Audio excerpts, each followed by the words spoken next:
में पाकिस्तान का दूसरा बड़ा इम्तिहान शुरू हो चुका है। इस वक्त पाकिस्तान अमेरिका के खिलाफ अपना दूसरा मैच खेल रहा है, मगर भारत के खिलाफ मैच के हवाले से शायकीन क्रिकेट के लिए एक बड़ी खुशखबरी सामने आई है। वो ये कि पीसीबी ने आईसीसी की नाक रगड़वा दी और अपनी शराइत मनवा ली है, जिसके बाद पाकिस्तान ने 15 फरवरी को भारत के खिलाफ मैच खेलने का ऐलान किया है और आईसीसी की जानिब से एक एलामिया भी जारी हुआ है, जिसमें पीसीबी की तरफ से होने वाले मुज़ाकरात की तफसीलात बताई गई हैं। उस एलामी के मुताबिक बांग्लादेश पर कोई जुर्माना या फिर पाबंदी आयद नहीं होगी। उसे 2031 तक मेगा इवेंट्स की मेज़बानी भी दी जाएगी और साथ ही साथ डिस्प्यूट रेजोल्यूशन कमेटी से रुजू करने का हक भी हासिल होगा। जबकि उधर राजीव शुक्ला ने यह एतराफ़ किया है कि आईसीसी ने खुद पाकिस्तान को मुज़ाकरात के लिए मनाया है और उसे मुज़ाकरात के मेज़ पर लाया है। हकीकत यह है कि पाकिस्तान ने भारत के खिलाफ मैच खेलने का ऐलान करके आईसीसी को $174 मिलियन के नुकसान से बचा लिया। हमारा सवाल यह है कि यह फैसला किसकी जीत और किसकी हार साबित हुआ और क्या पाकिस्तान वाकई आईसीसी में भारतीय इजारादारी को खत्म कर पाएगा। इसी पर बात करने के लिए हमारे साथ मौजूद हैं साबिक टेस्ट क्रिकेटर आमिर सुहेल साहब और सीनियर स्पोर्ट्स तज़कियाकार सलीम खालिक साहब। आमिर साहब, सबसे पहले आपकी जानिब पाऊंगी, आप क्या समझते हैं हुकूमत पाकिस्तान ने दोस्त मुल्कों की दरख्वास्त पर भारत के खिलाफ 15 फरवरी को मैच खेलने का ऐलान किया, आप क्या समझते हैं ये किसकी जीत है, किसकी हार है? देखिए, जीत तो पाकिस्तान की है, इसमें कोई शक नहीं है। और पाकिस्तान ने जो बांग्लादेश के साथ ज्यादती हुई उसका अजाला भी करवाया और उसके साथ साथ एक चीज को असर्ट किया, वो ये है एक तो उन्होंने इकोसिस्टम चेंज कर दिया है और उसके बाद उन्होंने सारी दुनिया को बावर ये करा दिया है, इंडिया चाहे जितना मर्जी क्लेम करे कि हमारी तरफ हम पैसा बहुत ज्यादा फेंकते हैं और ये वो, लेकिन पूरी दुनिया को पीसीबी के स्टांस ने जो बावर कराया वो ये है कि इंडिया चाहे पैसा फेंके लेकिन कमाई वो करते हैं ये राइवलरी के ऊपर। अगर ये राइवलरी नहीं बिकेगी तो उनको कमाई भी नहीं होगी और वो पैसा भी नहीं फेंकेंगे। तो पाकिस्तान ने रूल्स ऑफ एंगेजमेंट चेंज कर दिए हैं और ये जो सुप्रीमेसी है उसको उसकी झाग भी बिठाई है कि भाई आपने इक्वल टर्म्स पे बात करनी है तो करें, ये इस तरह नहीं चलेगा डोमिनेंस। तो आई थिंक पाकिस्तान ने एक तीर में काफी ज्यादा शिकार किए हैं और मैं पाकिस्तान क्रिकेट बोर्ड को मुबारकबाद देता हूं कि ये जो चीज बहुत अरसा पहले कर दी जानी चाहिए थी उन्होंने आज की है और एक हल्की सी झलक दिखाई है तो आप देखें सारे झाग की तरह बैठ गए। बिल्कुल ऐसा ही है। आमिर साहब, आप क्या समझते हैं कि जो ये स्टांस, इतना क्लियर स्टांस पाकिस्तान की जानिब से अपनाया गया और अपना मौक़िफ़ बिल्कुल डट कर सामने रखा गया, पीछे नहीं हटे, किसी दबाव में नहीं, आप क्या समझते हैं कि फैसला आलमी क्रिकेट के लिए कितना मुअस्सर साबित हुआ जिस पर आईसीसी को घुटने टेकने पड़े? देखिए, ये जिस तरह मैंने पहले कहा कि रूल्स ऑफ एंगेजमेंट जो है चेंज हो गया है और ये जो इकोसिस्टम है उसको चेंज किया है और उसके बाद ये है कि आप किसी के साथ नाजायज ज्यादती नहीं कर सकते, स्पेशली एक टेस्ट प्लेइंग नेशन हो बांग्लादेश। देखिए, पाकिस्तान ने सारे सिनारियों में बहुत गेन किया है। देखिए, आपने पॉलिटिकल स्कोरिंग भी की है, बांग्लादेश को आपने बावर कराया कि आप हमारे भाई हैं, ठीक है, आपने ठीक है थोड़ा सा फर्क डाला कुछ अरसे के लिए लेकिन हम होल्ड करते हैं रिस्पेक्ट। उसके बाद आपने श्रीलंका को जो है वो भी अकोमोडेट किया, उनके प्रेसिडेंट ने फोन किया, फिर क्रिकेट बोर्ड के प्रेसिडेंट ने रिक्वेस्ट की थी कि हमारा नुकसान बहुत होगा, 20,000 कमरा बुक है 15 के मैच के लिए, हमारा टूरिज्म और ये वो, हमें बहुत नुकसान होगा। तो आपने हर तरफ से विन विन सिचुएशन की है और ये जो आपका जो एशियन जो ब्लॉक है उसमें पाकिस्तान दोबारा से जो है वो बहुत ज्यादा तगड़ा होके इसमें सारे मामले के बाद निकला है। सही। सलीम साहब, आप क्या समझते हैं ये जो फैसला है ये किसकी जीत है, किसकी हार है, कितना मुअस्सर साबित होगा ये?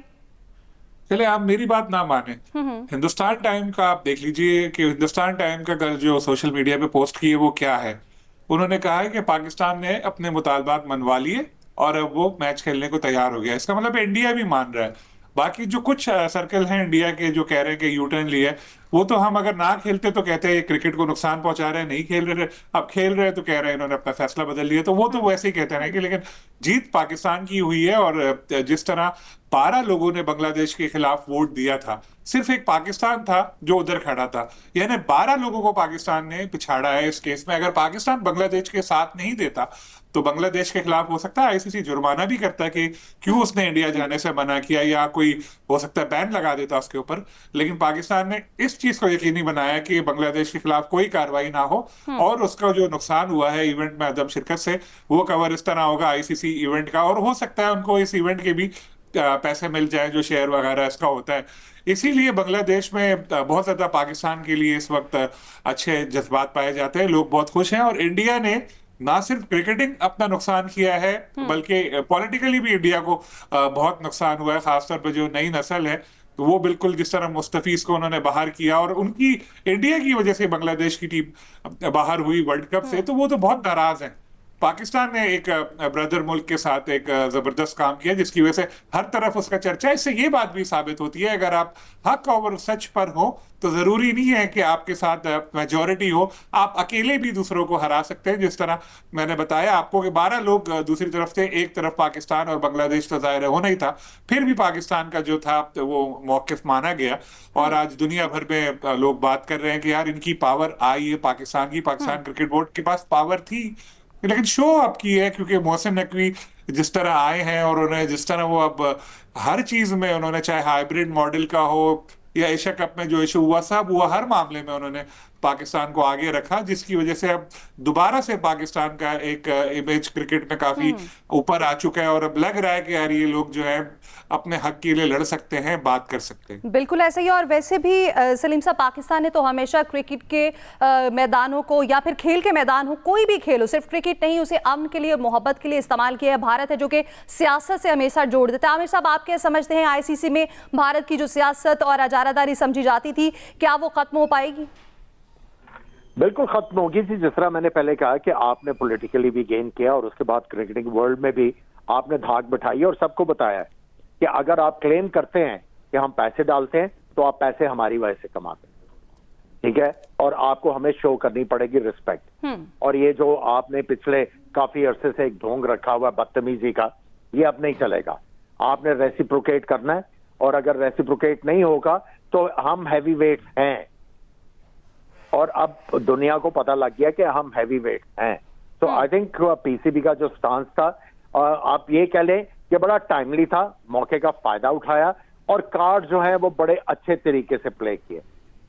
और ये जो सबसे अच्छी बात है, पाकिस्तान ने अपने लिए कोई ज्यादा क्लेम नहीं किए, क्योंकि पाकिस्तान ने अपनी धाक बिठा दी है। नेक्स्ट मीटिंग में हम अपने जो भी करवाना चाहते हैं वो करवा सकेंगे। लेकिन हमने ये जो बड़ा अच्छा काम किया वो ये था कि हमने बांग्लादेश के लिए सारा कुछ मांगा।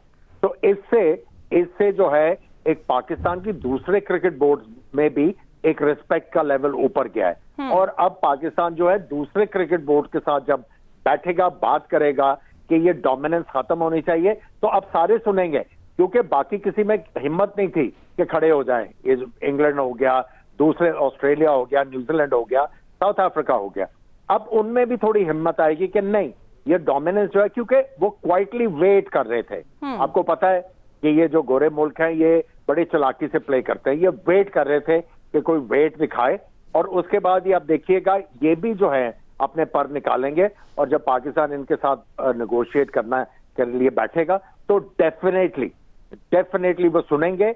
और ये जो जिस तरह मैंने पहले कहा कि रूल्स ऑफ एंगेजमेंट अब चेंज हो गए हैं। अब जो है हर किसी को जो है बड़ा सोच समझ के आईसीसी में बैठना होगा, और ये जो क्लेम्स हैं उनको जो है अब पीछे करना पड़ेगा, क्योंकि Pakistan is vital कॉग of international cricket. सही, बिल्कुल ऐसे ही। सलीम साहब, आप क्या समझते हैं इस फैसले के बाद पाकिस्तान को आने वाले दिनों में कितना फायदा होगा? देखिए, फायदा तो बिल्कुल होगा पाकिस्तान को, जैसे मैंने बताया बांग्लादेश के हवाले से हुआ है। दूसरा, अब इंडिया को पता चल चुका है कि जी पाकिस्तान की पावर क्या है। वैसे अभी ये 40% खुद ले जाता है, आईसीसी का 5% पाकिस्तान को देते हैं। जितने पैसे पाकिस्तान को मिलते हैं पूरे साल में, वो उतने पैसे एक इंडिया पाकिस्तान का जो मैच होगा उससे ज्यादा ही कमा लेते होंगे वो उससे। तो पाकिस्तान को क्या मिलता है? तो अब अभी तो नहीं की पाकिस्तान ने बात, लेकिन आगे पाकिस्तान ये बात कर सकता है कि जी जो हमारा भी शेयर है वो बढ़ाया जाए, क्योंकि इंडिया अकेले तो खेल के थोड़ी पैसे बना सकता है। अगर पाकिस्तान बायकॉट करता, नहीं खेलता इंडिया से, युगांडा की टीम आती वो खेलती मैच, तो क्या 15 फरवरी को जो मैच हो रहा है इतने सारे मैच पैसे आ सकते थे क्या? ब्रॉडकास्टर से या एडवर्टाइजिंग से इतने पैसे कमा सकते थे? 10% भी नहीं कमा सकते थे। तो अकेले ऐसा नहीं है कि इंडिया की वजह से सारी आई बॉल्स आ रही है, इंडिया की वजह से सारा कुछ हो रहा है। पाकिस्तान के साथ मैच हो रहे हैं, इस वजह से इंडिया के साथ पैसा कमाने का उनको भी मौका मिल रहा है। तो ये पाकिस्तान के पास मौका है, आगे जाके इस हवाले से भी बात करें। और दीगर क्रिकेट बोर्ड असल में मसला ये है कि उनको पैसे मिल रहे हैं। जो आईपीएल के लिए भी प्लेयर्स रिलीज करते हैं तो उसमें भी उनको पैसा मिल रहा होता है। कभी छोटे जो अखवाम है उनको बायलैटरल की लालच देके वो अपने साथ मिला लेते हैं। तो इसमें थोड़ा टाइम लगेगा पाकिस्तान को, लेकिन इधर तो पाकिस्तान ने साबित कर दिया। 12 एक तरफ थे, एक तरफ पाकिस्तान था, लेकिन पाकिस्तान अल्हम्दुलिल्लाह सुरखरू हुआ। तो ये एक अच्छी चीज है और आगे यकीनी तौर पे इससे पाकिस्तान को बहुत फायदा होगा। सही। सलीम साहब, आज के मैच की बात कर लेते हैं। पाकिस्तान और अमेरिका मध्य मुकाबले हैं, किस तरह से देख रहे हैं आज के मैच को? क्या समझते हैं किसकी जीत आपको होती हुई नजर आ रही है? ऑब्वियसली पाकिस्तान की जीत होनी चाहिए, लेकिन जो 2 साल पहले हुआ था उसकी वजह से एक खौफ भी होता है। एक चीज जो आज भी नजर आई कि जिस तरह से हमने देखा कि साइम अयूब आउट हुए, उनको बहुत जल्दी हम लोगों ने सुपरस्टार का दर्जा दे दिया। हालांकि आमिर सुहेल साहब थे या सईद अनवर साहब थे, एक तवील अरसे मुल्क के लिए खिदमत अंजाम दी, तब जाके उन लोगों ने नाम बनाया। अब T20 का दौर है, 2 मैचों में 2 छक्के मार देते हैं आंखें बंद करके, तो लोग कहते हैं वाह भाई नो लुक शॉट, ये शॉट। उस चक्कर में प्लेयर्स के भी दिमाग खराब होते हैं, परफॉर्मेंस में कंसिस्टेंसी नहीं आती। फिर जो सलमान आगा ने नंबर 3 पोजीशन पर वो आए हैं, अब उनको जरा जस्टिफाई करना पड़ेगा। ठीक है, ऑस्ट्रेलिया के खिलाफ उन्होंने एक आध अच्छी इनिंग खेली, लेकिन यहाँ पर उनको देखना पड़ेगा कि क्या वो मुसलसल इस तरह अगर फ्लॉप रहे तो ये टीम पे प्रेशर पड़ेगा। और जो आखिरी स्कोर मैंने चेक किया था तो उस वक्त तक साहबजादा फरहान बहुत अच्छा खेल रहे थे और काफी वक्त हो गया है जिसमें वो परफॉर्म कर रहे हैं। अच्छी चीज उनकी नजर आ रही है। और बाबर मैं एक दफा देख भी लूं कि आई होप बाबर अभी खेल रहे हो, और अच्छी बात है कि बाबर खेल रहे हैं और 11 रन बना लिए, क्योंकि स्ट्राइक रेट उनका वही 78 है, लेकिन उनका एटलीस्ट क्रीज पर रहे, वरना 20 ओवर खेलना भी हमारे लिए मसला हो जाता है। सही, बिल्कुल। हम उम्मीद करते हैं कि आज का मैच पाकिस्तान ही जीत। सीनियर स्पोर्ट्स अज़ियाकार हमारे साथ मौजूद थे और साबिक टेस्ट क्रिकेटर सुहेल हमारे साथ मौजूद थे। बहुत शुक्रिया आपका। यहाँ पर इस वक्त हुआ है वक्त ब्रेक का, और ब्रेक के बाद हम बात करेंगे दहशतगर्दी के खात्मे के लिए एक बड़ी पेशरफ सामने आई है। वफाक और केपी हुकूमत ने दहशतगर्दी के खात्मे और क़याम के लिए मुस्तकिल पॉलिसी बनाने पर इत्तफाक किया है। सवाल यह है कि क्या वफाक और केपी का ताउन दहशतगर्दी के खिलाफ फैसला कुन साबित हो पाएगा? इस पर बात करेंगे ब्रेक के बाद।